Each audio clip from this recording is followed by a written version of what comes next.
¿Qué tal, muchachos? Bienvenidos sean a su nueva clase de español. Hoy vamos a revisar muchísimo contenido y vamos a centrarnos en algo que es muy importante e interesante de revisar, que son esta recuperación de las lenguas indígenas. ¿Cómo es que esto nos ayuda y nos sirve para entender cómo ha evolucionado el lenguaje? ¿Cómo nosotros podemos recoger significados de muchos lugares?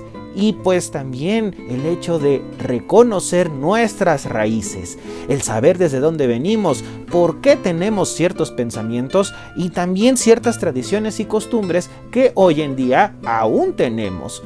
Todos estos cúmulos de conocimientos los podemos encontrar en el estudio de las culturas, pero también en la forma en la que hablan, puesto que podemos encontrar, por ejemplo en México, que hay una diversa cantidad de lenguas indígenas habladas actualmente y otras tantas que están a punto de desaparecer.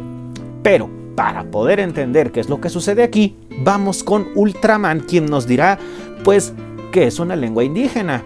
Acompáñenme a ver el siguiente segmento.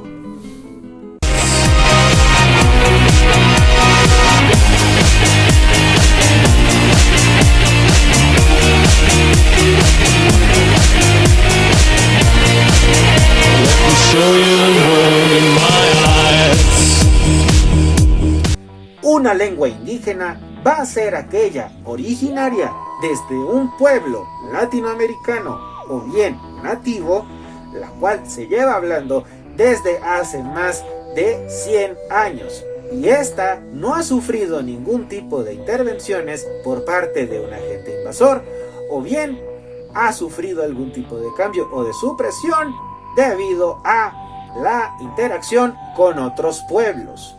Así como lo oyen, las lenguas indígenas tienen sus raíces en el pasado.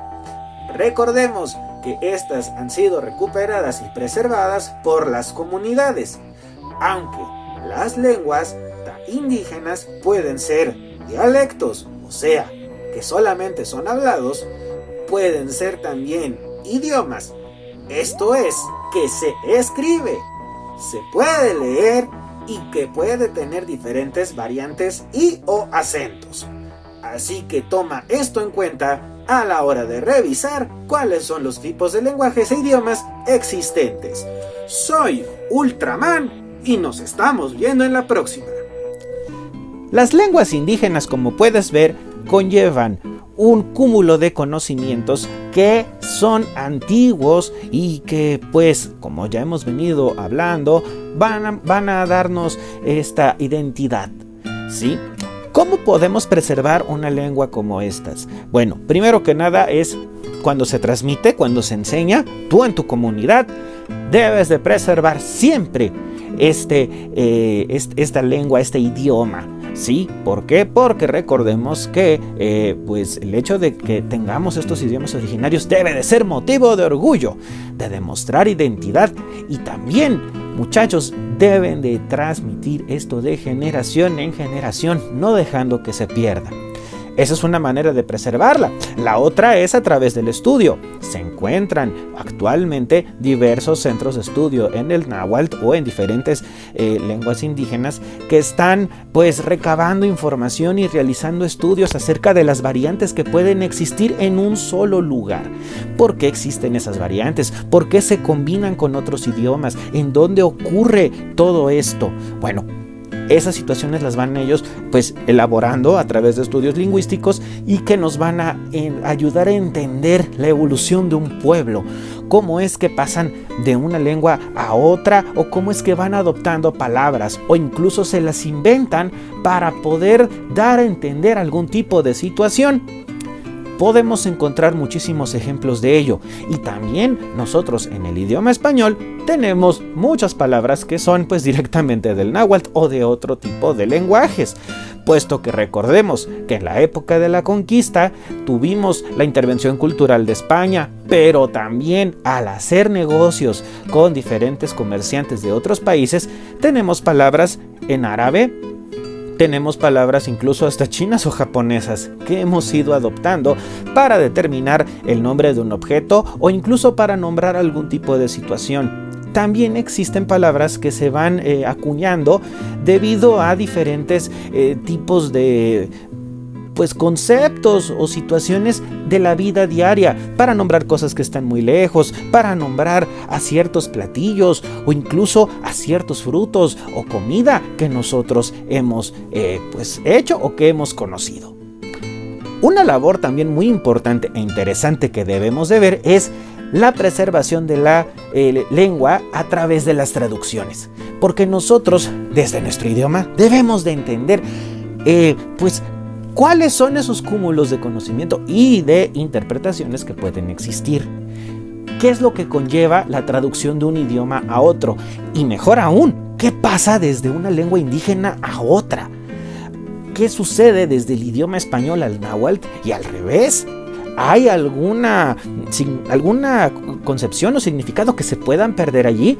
Tendremos que revisar esto poco a poco. Mientras, vamos con este segmento con Mil Máscaras para que nos explique un poco acerca de cómo funcionan las traducciones y en qué consisten. Acompáñenme a verlo.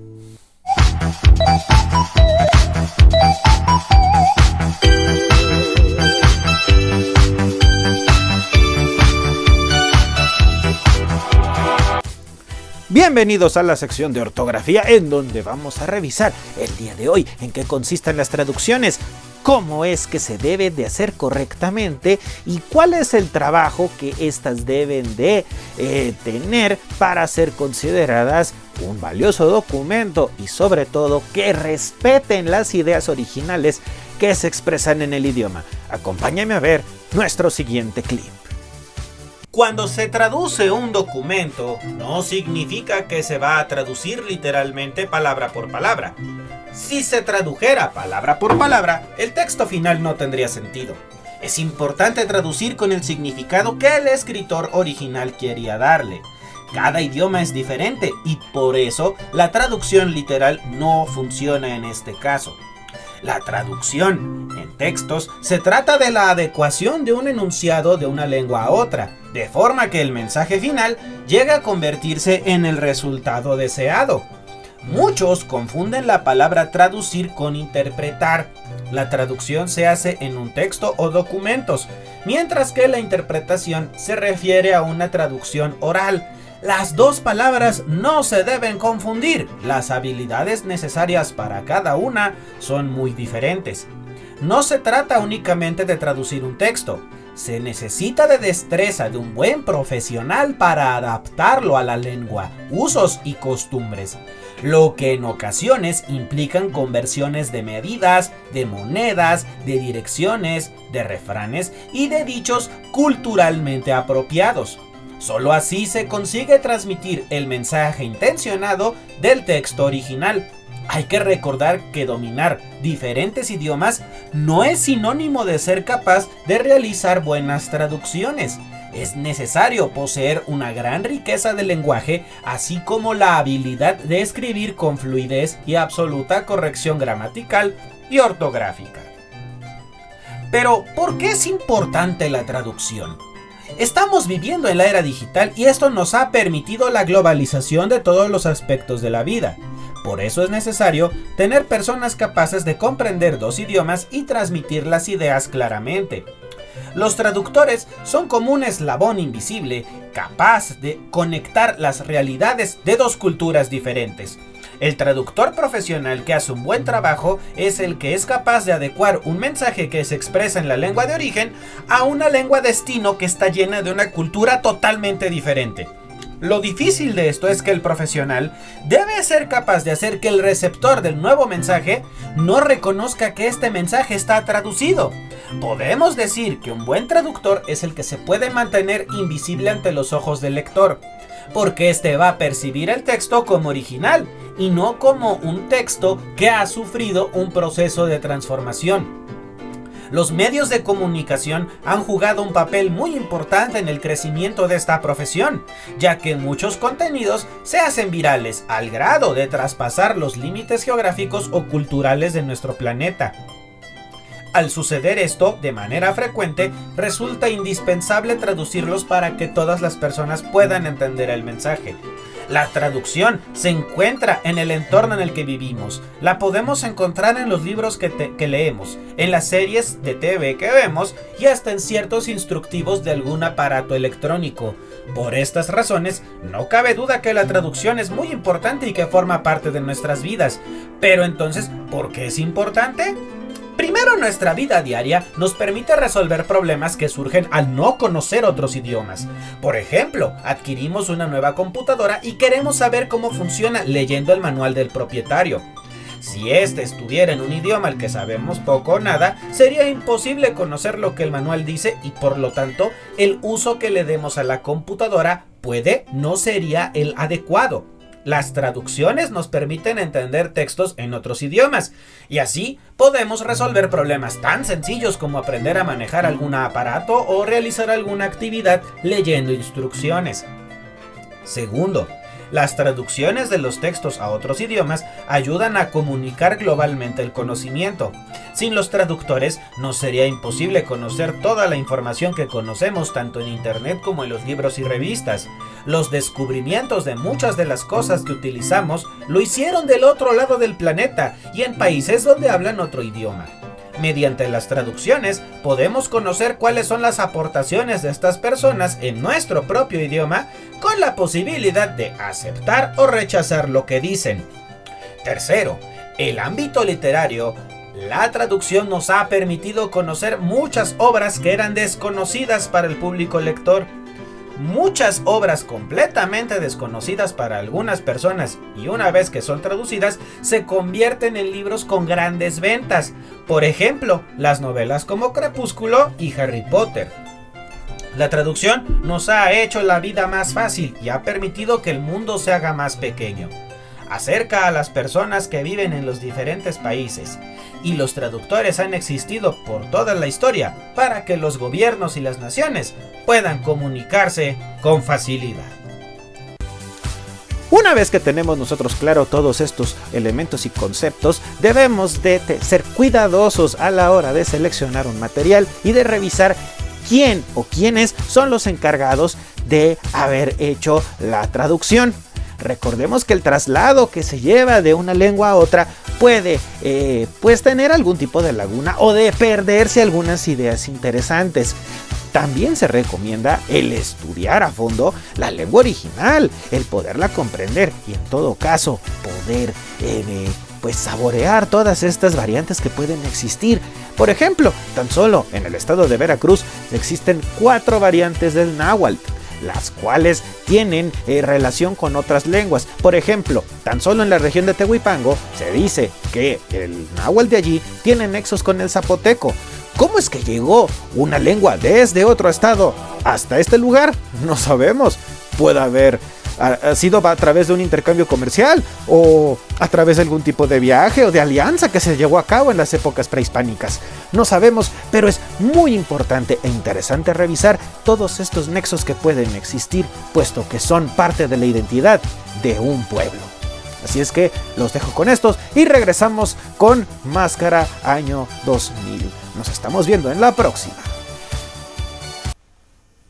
Una vez que tenemos estos significados, vamos a ver qué es lo que conlleva la lengua indígena. Acompáñenme a ver el siguiente clip. El náhuatl hoy es la lengua indígena con mayor número de hablantes, alrededor de 1,5 millones. Además, es y ha sido un idioma valioso por su importancia histórica, pues viene de una civilización desarrollada lejos de Europa. Tiene una importancia lingüística, pues es aglutinante, o sea, acomoda y agrupa diferentes términos y palabras, literaria y hasta nacionalista. Pero, ¿qué es una cosmovisión y de dónde viene? Bueno, los sistemas religiosos, de creencias, filosóficos, políticos y otros pueden llegar a contar como cosmovisiones porque le brindan al individuo un marco dentro del cual ubicarse y generar contenido. Podemos decir que, por ejemplo, el budismo o el socialismo tienen una cosmovisión, pero de esta forma, ¿cuáles son las características de los nahuas o de los náhuatl hablantes? Bueno, primero que nada, debemos de revisar que son mayoritariamente católicos, algunos creyentes en la religión azteca y unas minorías evangélicas. Los nahuas son un grupo de pueblos nativos de Mesoamérica, al que pertenecen los mexicas y otros pueblos antiguos del Valle de Anáhuac, que tenían en común la lengua náhuatl. De igual manera, pues ¿cuál es la importancia de las lenguas indígenas? Son importantes por varias razones. Aportan conocimientos únicos y formas de comprender el mundo de una forma diferente. Fomentan la paz y el desarrollo sostenible y sobre todo potencian la protección de los derechos humanos y las libertades de los pueblos indígenas. El náhuatl es la lengua indígena numéricamente más importante de las que existen en el país. Actualmente, la población que habla esta lengua asciende a casi más de 1.5 millones de personas, quienes se concentran principalmente en 10 entidades federativas. Una de ellas es Veracruz, particularmente en la zona de la Sierra de Zongolica. ¿Qué pasaría si estas lenguas desaparecen? Pues una extinción significaría no solo la asimilación de los pueblos hablantes a la cultura occidental, sino que se perdería su identidad histórica, ancestral y por ende sus valores y principios originales. Todo esto nos va a llevar a la pérdida de una parte cultural muy importante del país, así como un vínculo con el pasado y maneras de entender las formas y maneras de pensar que existen en aquellos lugares. Ahora, imagina que esta lengua desaparece y tienes que aprender a hablar o utilizar otra lengua. La comunicación es fundamental en todas las sociedades y en la existencia de las lenguas indígenas como la tuya, pues tiene un papel importante en la defensa de los derechos y la paz. Las lenguas indígenas van a aportarnos, como ya repetimos hace algunos minutos, que nos van a dar conocimientos únicos y formas de comprender al mundo. Van a decirnos pues un impulso en la inclusión social y en la alfabetización y van a contribuir a la diversidad de valores, de culturas y de lenguas. Ahora, ¿hay lenguas que han desaparecido? Sí. ¿Y por qué han desaparecido estas lenguas indígenas? Bueno, pues una de ellas es por las reubicaciones forzadas. O sea, donde hay conflictos o hay alguna especie de guerra, pues las poblaciones son forzadas a irse a otros lugares más seguros y tienen que aprender la lengua del lugar a donde van. Lamentablemente también existe discriminación, pues esto ha obligado a algunos padres indígenas a forzar la educación de sus hijos en otras lenguas de manera que puedan tener algún tipo de oportunidades. Esto ha supuesto que pues, solamente las lenguas indígenas se utilicen entre personas ancianas que no pueden comunicarse con sus nietos. También hay una falta de reconocimiento legal, pues a pesar de que tal y como hemos visto, el reconocimiento de los pueblos indígenas se regula a nivel internacional, pero todavía muchos países y en ciertos lugares no se le ha impulsado en su legislación, lo cual ha provocado pues la desaparición. ¿Cómo podemos saber si una lengua está en peligro de extinción o puede desaparecer? Primero que nada, tenemos que revisar si hay factores que la estén preservando, como por ejemplo, cuántas personas la hablan, quiénes las están transmitiendo y bajo qué términos, el porcentaje de personas que la hablan frente a la población total, si hay material como libros, diccionarios y demás que se puedan utilizar para enseñar la lengua, así como el reconocimiento por parte de las autoridades de esa lengua como lengua oficial y que existan documentos en dicha lengua. La regulación de la protección de los derechos indígenas a nivel internacional deriva de la Declaración de las Naciones Unidas sobre los Derechos de los Pueblos Indígenas, que se aprobó en el año 2007. Y en el artículo 13 establece que los pueblos indígenas tienen derecho a revitalizar, utilizar, fomentar y transmitir a las generaciones futuras sus historias, idiomas, tradiciones orales, filosofías, sistemas de escritura, literaturas y atribuir nombres a sus comunidades, lugares y personas, así como a mantenerlos. Los estados adaptarán medidas eficaces para asegurar la protección de ese derecho y también para asegurar que los pueblos indígenas puedan entender y hacerse entender en las actuaciones políticas, jurídicas y administrativas, proporcionando para ello, cuando sea necesario, servicios de interpretación u otros medios adecuados. ¿Cómo se ha podido proteger a las lenguas indígenas? Muy bien, a todas estas idiomas originarios. Pues bueno, primero, una introducción al uso de las lenguas indígenas en la administración pública, que se presta para territorios indígenas. Eso quiere decir que la persona que te represente, ya sea en el gobierno o en algún tipo de cargo popular, la hable y la entienda. También se debe de hacer difusión de actividades en territorios indígenas o donde se hayan desplazado los indígenas. También la creación de centros de estudios de lenguas indígenas en las universidades. Cabe decir que en México tenemos centros de estudio en náhuatl y el mayor centro de náhuatl en el mundo se encuentra en Francia. También la edición de publicaciones en lenguas indígenas y la enseñanza de estas lenguas en las escuelas. Está en manos de todos nosotros y nosotras fomentar el mantenimiento y desarrollo de las lenguas indígenas y defender su importancia cultural y social. Así es que, estate atento y observemos los siguientes segmentos. Una vez que hemos visto cómo es el trabajo de una traducción, vamos ahora directamente, sí, hasta Zacuala, con el buen Cobarde, quien tiene una entrevista que hacer a la editorial de gobierno del estado de Veracruz, puesto que ellos están realizando un trabajo muy interesante de compilación de diversos textos que están llevados a cabo en náhuatl, y estos van a ser pues entregados en diferentes comunidades en donde se habla esta lengua. ¿Para qué? Para tener esta compilación de material cultural y escrito, y que también ejerciten el lenguaje y puedan transmitir ideas o dar a entender otros conceptos y conocimientos de lo que están leyendo. Vamos a ver qué nos tiene que decir el Cobarde allá con nuestra invitada especial. ¡Adelante!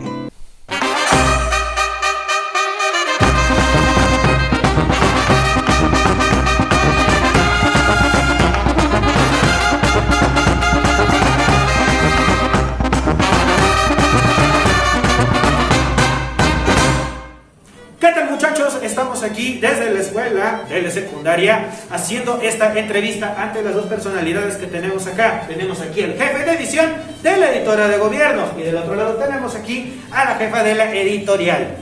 Los tenemos aquí porque ellos han estado realizando un trabajo excepcional al hacer una traducción para los pueblos indígenas. Traducciones en náhuatl, que es un compendio enorme de diferentes publicaciones. Pero bueno, podremos platicarnos acá, cualquiera de ustedes dos, quien guste comenzar. ¿En qué consistió esta edición? ¿Cómo fue que llegaron ellos?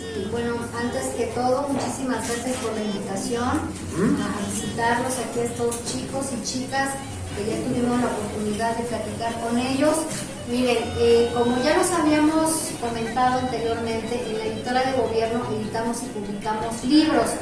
Particularmente esta colección que se le denominó Ihuijispa, que el toque popoluca quiere decir pensar bien, está diseñada por 4 instituciones. ¿Qué es lo que sucede? Resulta que el Instituto Veracruzano de Educación para los Adultos, que ¿alguien sabe qué es el IBEA? No, bueno, es una institución que se encarga de alfabetizar a las personas que a partir de los 15 años todavía no saben leer ni escribir. El IBEA viaja por todo el estado de Veracruz haciendo esta labor de enseñar a leer y escribir a los adultos. Entonces, ellos detectan que en las zonas indígenas, las personas cuando aprenden a leer, pues qué padre, se les da su constancia, pero resulta que no tienen que leer en su lengua materna. Entonces, nos unimos, el IBEA, ABELI, que es la Academia Veracruzana de Lenguas Indígenas, y el Instituto Veracruzano de Asuntos Indígenas, junto con la editora de gobierno, y se piensa en 10 libros, pero no nada más libros, también se piensa en carteles, en loterías, en distintos idiomas. ¿Para qué? Para llevárselos justamente a todas estas personas de las zonas indígenas, tanto del norte, del centro y del sur, que ya aprendieron a leer, pero les falta que leer. Ustedes nos comentaban hace un momento que no tienen libros aquí, no tienen una biblioteca formal, entonces esperamos ir contribuyendo con ustedes poco a poco para que tengan su propia biblioteca y también traerles materiales en lengua indígena. Es muy poca la literatura que hay y es un trabajo que tenemos que hacer, que esta administración está fortaleciendo mucho, el rescate de las lenguas originarias. Aquí el licenciado Víctor Manuel Marín les va a hablar un poquito en qué consisten estos 10 libros de la colección. Mucho gusto, muchas gracias por la invitación. Pues primero les comento cómo es el proceso de edición que tenemos en la editora de gobierno, bueno, en cualquier casa editorial. Pasa por un proceso de revisión todos los textos, como los mandan los autores, tienen una idea, tienen algún documento que han trabajado por tiempo, por muchos años, por algunos meses, y nos los mandan para que nosotros los podamos publicar. Primero pasan por una revisión.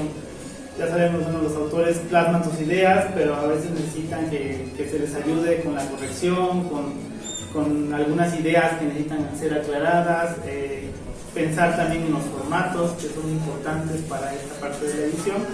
Entonces, bueno, el proceso que pasa en este proceso de edición, primero revisión del originario, revisamos los documentos como vengan. En este caso tuvimos la complicación de que los libros son bilingües. Entonces, como tal, no hay un departamento de edición que se dedique a editar libros en dos lenguas, ¿no? Sobre todo en lenguas indígenas. Entonces, esa fue una complicación porque nos tuvimos que apoyar con las dos instituciones que nos ayudaron a recolectar el material, que en este caso fue ALI y IBAI, que ellos tienen el contacto directo con los maestros, con los autores, y nos ayudaron a conseguir el material, pero también nos ayudaron a la traducción. Es otro proceso diferente. Nosotros tenemos los textos y muchos textos no fueron creados o pensados en español, fueron pensados en la lengua indígena. Y a la par fueron traducidos por otros maestros que también la traducción tiene su peculiaridad porque es una interpretación. No se encuentran a veces las mismas palabras, ustedes lo pueden vivir día a día con cómo escriben y cómo crean ustedes sus textos. Y a veces no se pueden hacer palabras, no se pueden traducir las palabras literalmente, tienen que interpretar las ideas, ¿no? Entonces es complicado porque aparte, bueno, hablando específicamente de la lengua náhuatl, pero sabemos que hay variantes en el estado y que por regiones también hay peculiaridades, entonces tenemos que estar muy coordinados para saber cuál es la variante que se está traduciendo y qué queremos rescatar de esa lengua como tal o de esa región, porque también tiene su identidad y que quieren que les trasciendan los libros. Una vez que tenemos los documentos ya en español y en la lengua que va a ser, pasamos por un proceso de corrección de estilo, pues donde revisamos que no lleve ortografía, que pues tenga comas, que tenga una coherencia, que las ideas se entiendan. A veces uno que está escribiendo puede tener la idea muy clara, pero si alguien más lo lee no lo entiende porque a lo mejor la composición de las oraciones no es la adecuada. Entonces ahí es donde entran los correctores de estilo que se ponen a revisar y a corregir todo lo que es como lo que hace su maestro a veces, ¿no? Que les pide que hagan alguna oración y no está clara y él les dice, bueno, hay que componer aquí el sujeto, el verbo, el predicado, entonces ya ustedes lo pueden acomodar para que se pueda entender mejor lo que quieren decir. Entonces justamente eso hacemos, ¿no? Revisamos todos los textos y nos apoyamos para la revisión en lenguas indígenas porque sabemos que la estructura es diferente.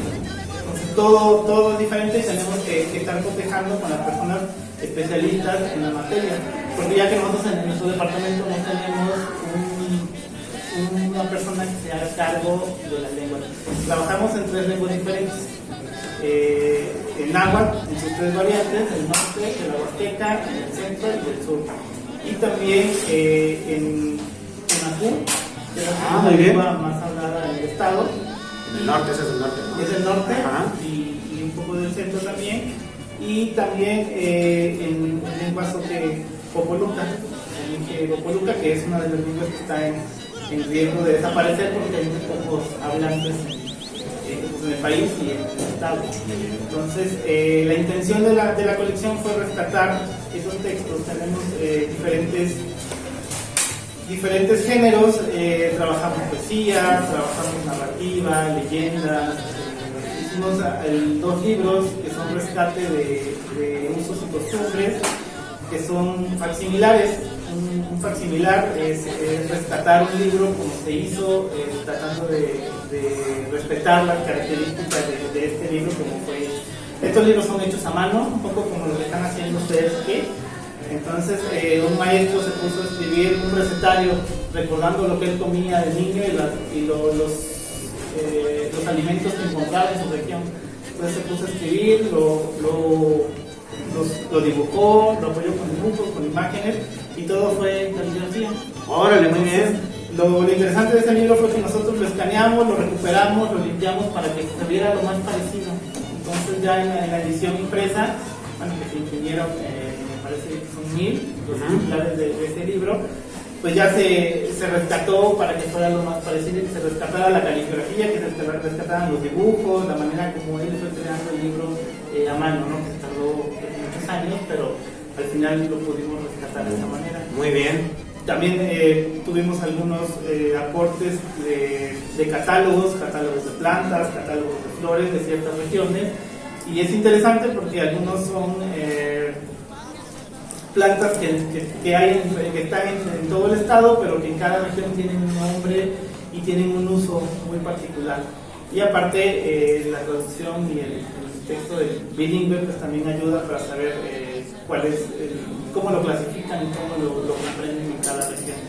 Entonces son diferentes textos, narrativa, poesía, catálogos, facsimilares, y bueno, la edición de cada uno pues tuvo sus detalles con sus complicaciones al final, por ser una edición inédita. A nivel nacional no hay una colección que sea tan ambiciosa como esta. Muy bien. No hay un departamento que se especialice. Algunas editoriales tienen algún departamento que se puede especializar en náhuatl tal vez, pero no son la mayoría, ¿no? Y no hay como un departamento especializado en traducciones o en edición en diferentes lenguas.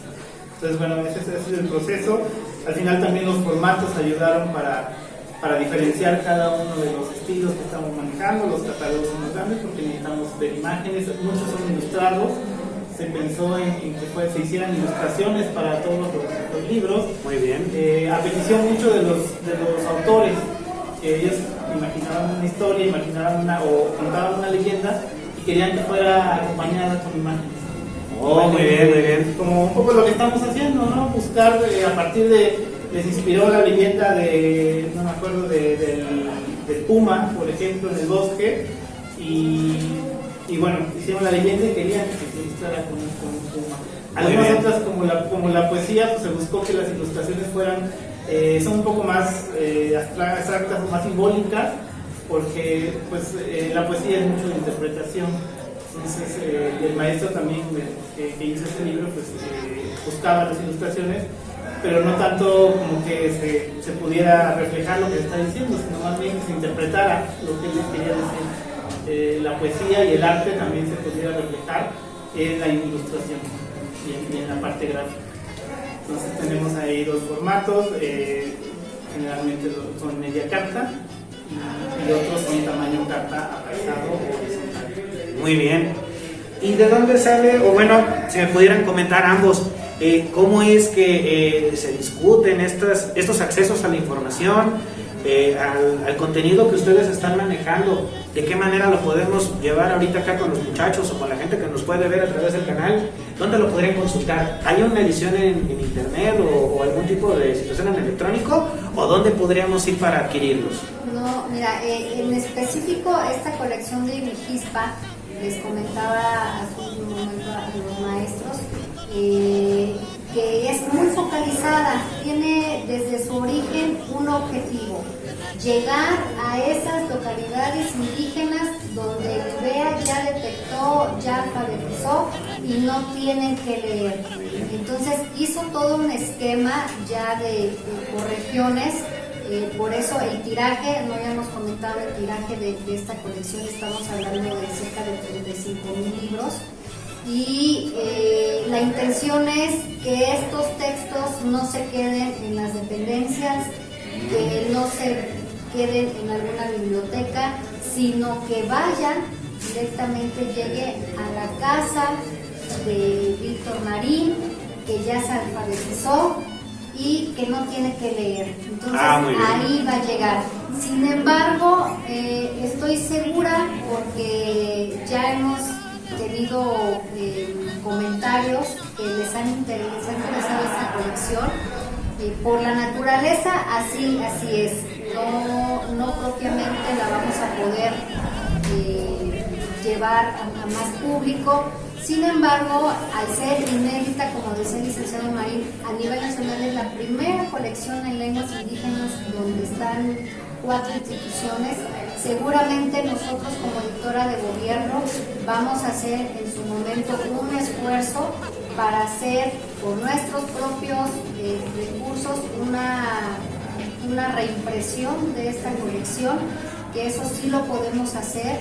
El gobernador de Veracruz y el secretario de gobierno le están apostando mucho al rescate de las lenguas indígenas, de nuestra identidad, y nosotros desde la editora de gobierno también estamos impulsando eso. Entonces, si bien en esta primera etapa de Ilhuijispa va focalizada, estamos seguros que haremos el esfuerzo para que la propia editora pueda llevar esta colección, así como les trajimos ahorita libros, porque ya son parte de nuestro fondo editorial. Oh, muy bien, muy bien. Y bueno, en ese sentido tenemos, para los demás materiales que hacemos, también tenemos en nuestra página libros que pueden descargar en PDF, que pueden revisar. Tenemos juegos también en línea. ¿Cómo se llama la página para ponerla aquí en las sencillas? La página es editora www.editoraveracruz.gov.mx. Ahí se lo dejamos en la cajita de comentarios para que los puedan ver, muchachos, y vean todo el material que han recabado. Es muy interesante verlo, y también es bastante interesante pues conocer qué es lo que opina el público objetivo, como por ejemplo acá tenemos a nuestro auditorio, que es el querido primero A, que tienen algunas preguntas que hacerles aquí a nuestros invitados. ¿Quién quiere empezar o aplicamos dedocracia? ¿Quién dice yo? ¿Quién dice yo? A ver, acá compañera Marisela, claro que sí. Adelante, puede ponerse de pie y fuerte y claro la pregunta, por favor. Fuerte y claro. Puede jalar su cuaderno, claro que sí. ¿Sí? ¿Para qué sirve la lectura en náhuatl? ¿Por qué consideran que es importante la lectura en náhuatl?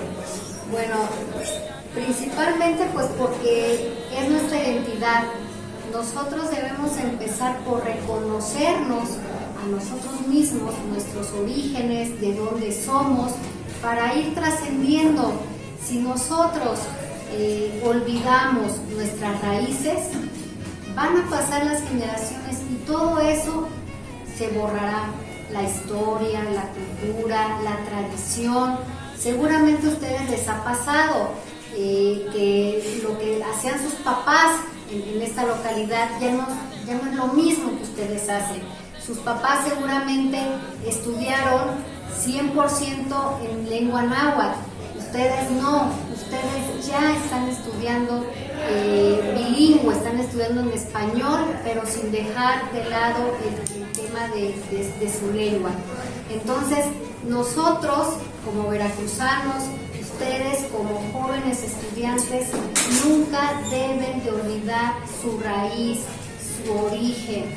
Esa es la esencia de preservar la identidad de Veracruz. Nosotros somos esa identidad y debemos preservarla. Sí, es importante aprender el español porque seguramente ustedes tienen aspiraciones de salir de aquí, seguir estudiando, tener una profesión, no sé, alguien quiere ser maestro, doctor, y para eso necesitan hablar español, pero también tener el arraigo de su identidad y de su lugar de origen, ¿sí? Entonces, la lectura en su lengua, eso les va a permitir que ustedes, conforme pase el tiempo y dominen bien el español, aprendan a hablar inglés, que sí es cierto, les va a abrir muchas puertas, pero también el conservar su lengua les va a permitir llevar lo que ustedes son a otras partes del estado, del país y por qué no del mundo. Ustedes deben sentirse orgullosos del náhuatl, deben sentirse orgullosos de aquí, de Zacuala, de estar estudiando en esa telesecundaria y echarle muchas ganas y preservar siempre su lengua. No les dé pena en leer su lengua, en compartirlos. Déjenme decirles que yo vengo de un municipio indígena, Sontecomatlán, está pegadito a Guaya, donde estudié la telesecundaria. Mi mamá y mi abuela hablan el náhuatl y yo no lo aprendí y me arrepiento porque es tan rica la lengua y yo no la puedo expresar. Me dicen, oye, ¿cómo puedes decir que eres de Sontecomatlán, que es un pueblo indígena, náhuatl, y tú no lo hablas? Entonces, chicos, chicas, es importante que conserven su lengua, que la practiquen, pero también que la compartan. No se la guarden. Así como la editora de gobierno imprime libros, no para tenerlos en bodega, no para tenerlos en repisa, sino para llevárselos a todos ustedes, ustedes también expresen su lengua. Siéntanse orgullosos y no les dé pena. Y ayúdenos a tener más literatura en su lengua.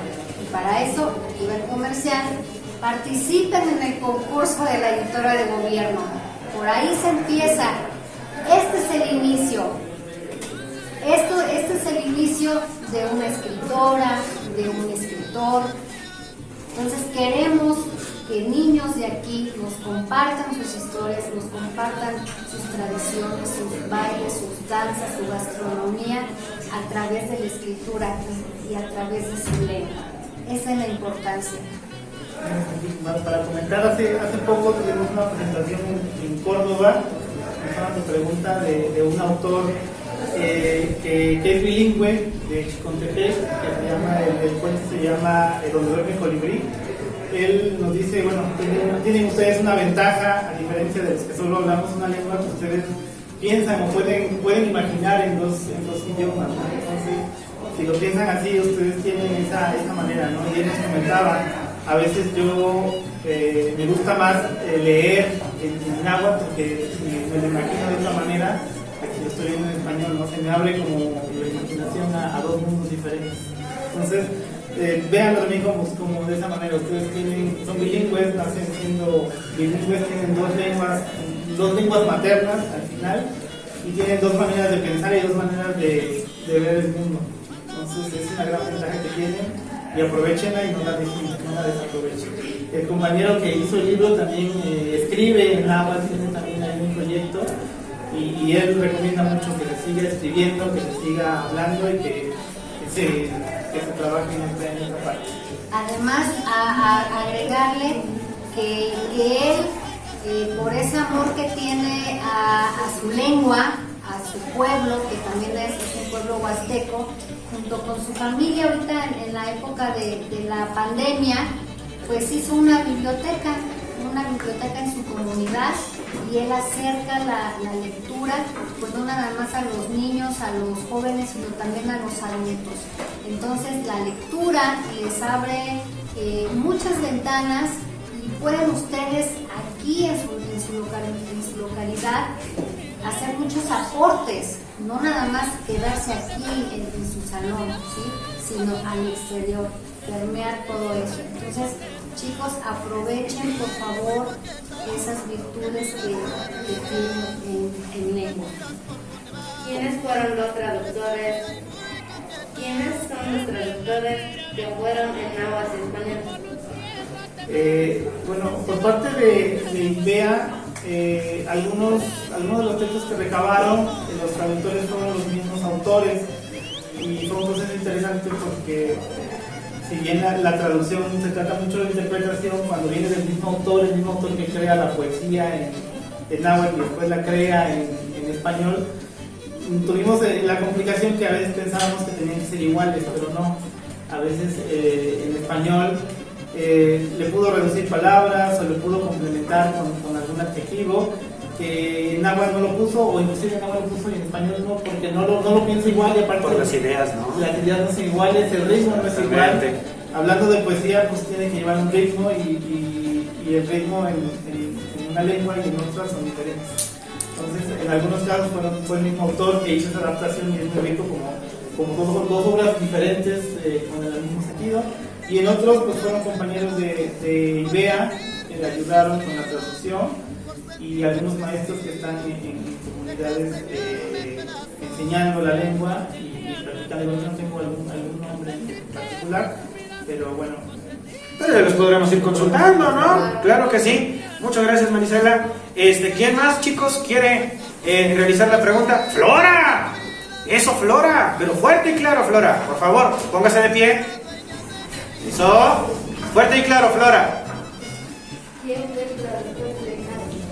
¿Quiénes fueron los traductores en náhuatl? Ahorita nos estaban diciendo que fueron compañeros diferentes de varias instituciones y que incluso hasta maestros metieron la mano, ¿no? Este autor, ¿qué escribió? ¿Poesía o cuento? Poesía. Es el maestro Tirso. Ah, muy bien. Es huasteco desde el norte. Y ahí, por ejemplo, hay varias personas que intervienen en el proceso. Está el escritor, que puede ser el traductor o no. Y también está el corrector de estilo en lengua náhuatl. Que son los que le dan forma, ¿no? Le dan forma, revisan que la versión o el alfabeto que se esté ocupando en náhuatl sea el correcto para la zona, para la región y bueno, que sean.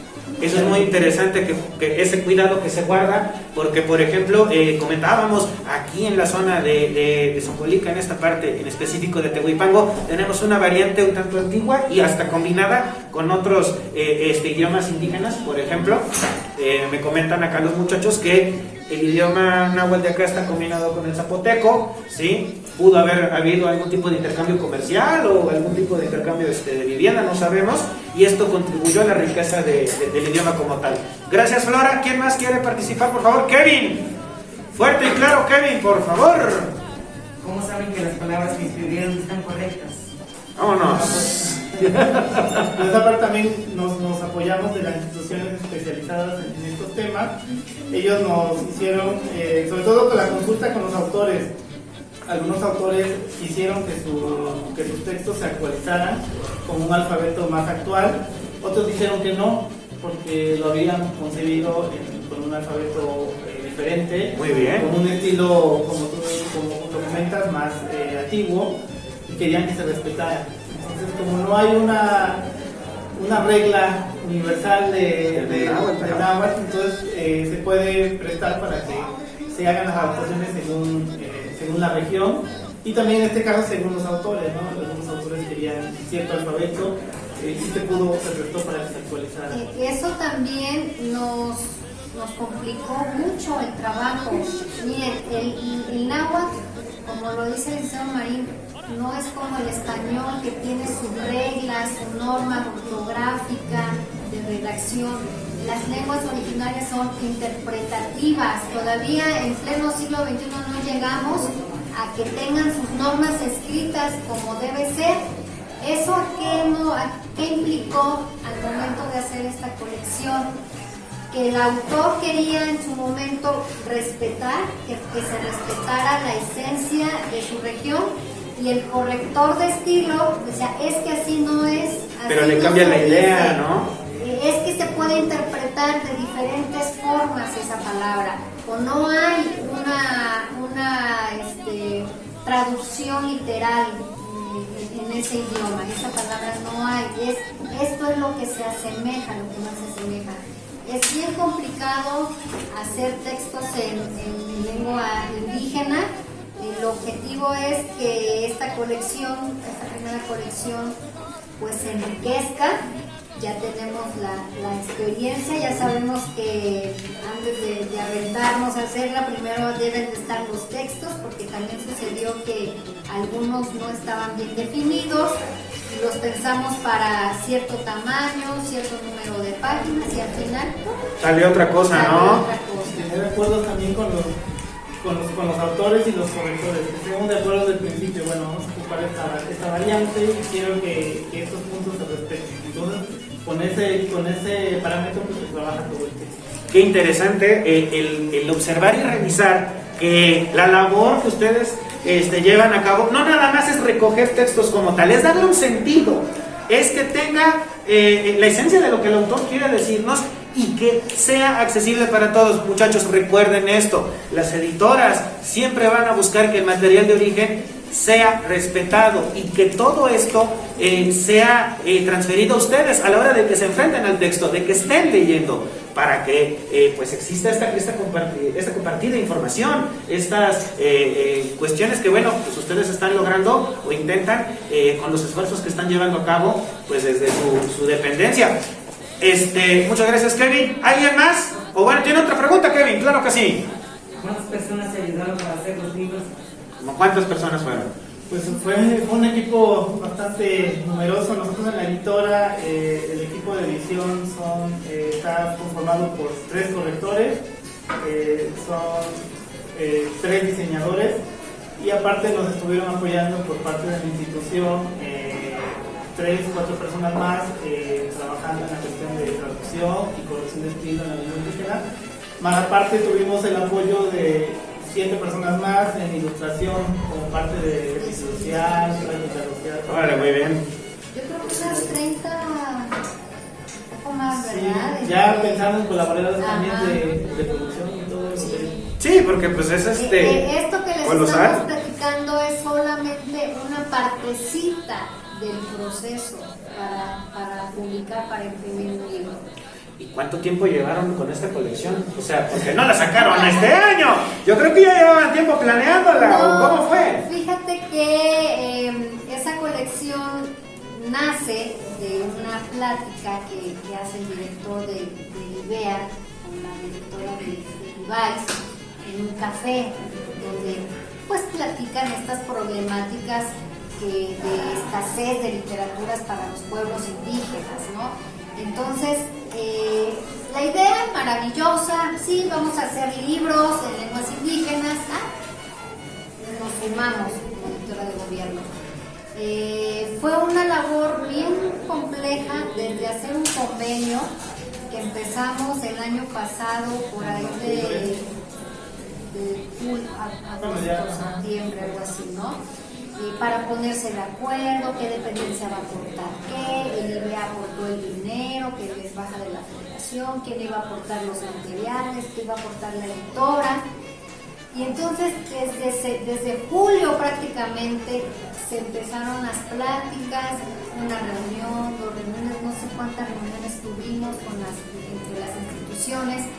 En diciembre se firma el convenio de colaboración, que lo hicimos a Papantla. O sea que para esto ya pasó un año, desde la idea de esta plática. No, ¿o pasó menos? No, fue el año pasado. Ah, ¿fue el año pasado? El año pasado, entre julio más o menos empezaron las pláticas, se empezó todo el trabajo, en diciembre se firma el convenio y ya se empieza el tema de la producción. Pero esta primera práctica ya nos dejó muchas enseñanzas. Ya sabemos qué hacer. Ya sabemos qué tiempo nos lleva, qué es lo que primero hay que hacer, porque empezamos como que al revés, ¿no? Es un proyecto, como dice el licenciado Marín, muy ambicioso, porque son 10 libros, es prácticamente la mitad de nuestro plan anual de publicaciones. Wow. Pero bueno, quedó muy bien. Muy bien. ¿Alguna otra pregunta de parte del amable público? Flora, otra pregunta, Flora, claro que sí. ¿Cómo le hicieron? Pues, en cuanto a la compilación de textos, ¿cómo compilaron los textos? ¿Contactaron a los autores, agarraron y se sentaron con ellos, abrieron una convocatoria? ¿Cómo fue eso? No, cada institución, en este caso los que iban a proveer los textos, el IBEA, Abelí y Ibais, ellos ya tenían acercamiento y contacto con maestros de esas regiones. Esto es importante decir, los textos están elaborados por gente de la comunidad. Son gente originaria de esa lengua. Gente originaria de esa lengua. Entonces cada institución participante propuso qué textos querían. y también nosotros como editora propusimos un poemario, no es infantil, ¿verdad? No, es para púrpura. Entonces, así fue como se eligieron los textos. Cada institución dijo, yo tengo estas propuestas, y sí se trató, sí se descartaron algunas. De hecho, hubo una valoración por parte de INEA, porque ellos son los que dan la línea, y entonces hicieron una evaluación de los textos que cumplieran con los requisitos. Sí, porque bueno, el asunto era el objetivo también educacional y de práctica del lenguaje, supongo, y pues empezaron a hacer esta labor de ir descartando algunos textos e ir seleccionando exactamente un filtro. Muy bien. ¿Alguna otra pregunta, muchachos? Por ahora, ¿todo bien? Bueno, una pregunta de parte mía. ¿Qué les podría recomendar a los muchachos que lean? ¿Cómo sería este acercamiento que les puedes proponer a los chicos? Chicos, ustedes tienen que leer todo lo que les llegue a su mano, ya sea un folleto, bueno, ojo con qué tipo de literatura. Sí, muchachos. Si les llega un folleto, lean el folleto. Si les llega un crítico, una revista, todo lean. Ahora, en la editora de gobierno tenemos un fondo editorial bastante amplio que se los podemos recomendar y sugerir. ¿Por qué? Porque tenemos títulos que van desde historia, que tienen que leer mucha historia. Aquí les trajimos una novela gráfica. El tema de historia seguramente les cuesta a los chicos, no les gusta, piensan que es aburrida, pero en la editora de gobierno tenemos una novela gráfica histórica y que está hecha como una historieta, como un cómic. ¿A quién le gustan las historietas, los cómics? Alcen la mano, muchachos, claro que sí, pues a todos. Bueno, entonces esta es una de las bondades de este libro que se los trajimos aquí, que está pensado justamente para los chavos. Muy bien. Habla de un acontecimiento histórico, la batalla del Cerro del Borrego. No voy a preguntar, pero se los dejo de tarea. Investiguen la batalla del Cerro del Borrego, de qué se trató. Y es un hecho histórico, pero narrado para chicos. Muy bien. Estamos intentando que se interesen por todos los temas. Tienen que leer mucho de historia. Acérquense a los libros de la editora de gobierno. Tenemos folclore, tenemos libros de fotografía, también cuentos infantiles, poemas, novelas, de todos los temas que se pueden imaginar. Y bueno, también aprovechar, ¿no? que si no tenemos la biblioteca cerca, pues en internet podemos encontrar muchos libros, muchas bibliotecas públicas que están abiertas. Y también no dejar fuera otro tipo de materiales, ¿no? Como audiolibros, que a veces por ahí entra el interés, ¿no? De conocer más de un autor, de conocer más de algún tema, ¿no? Podcast, todo lo que hablamos sobre libros. El material multimedia que nos puede ayudar a enriquecer una lectura misma, muchachos, es lo que hemos nosotros ido trabajando y nosotros les venimos recomendando a ustedes, público. Pues bueno, no nos queda más que agradecerles la presencia en esta escuela y para este canal. Muchísimas gracias. Y bueno, pues hasta aquí mi reporte de El Cobarde. Nos estamos viendo en la próxima. Regresamos al estudio Máscara, año 2000. Una vez que hemos revisado todos estos factores y condicionantes, pues bueno, muchachos, no nos queda más que ahora pasar a estudiar pues otra clase de temas, pero quédense con esto. La riqueza cultural de su lenguaje es amplia, merece ser preservada y llevada a todas las generaciones que sigan después de ustedes, con sus hijos, con sus nietos, con la familia que no tienen aquí cerca. Deben de preservarlo porque es su identidad, es su patrimonio, es un patrimonio cultural incalculable que se debe de tener siempre. Así es que los dejo con esto y soy Máscara año 2000 y nos estamos viendo en la siguiente clase.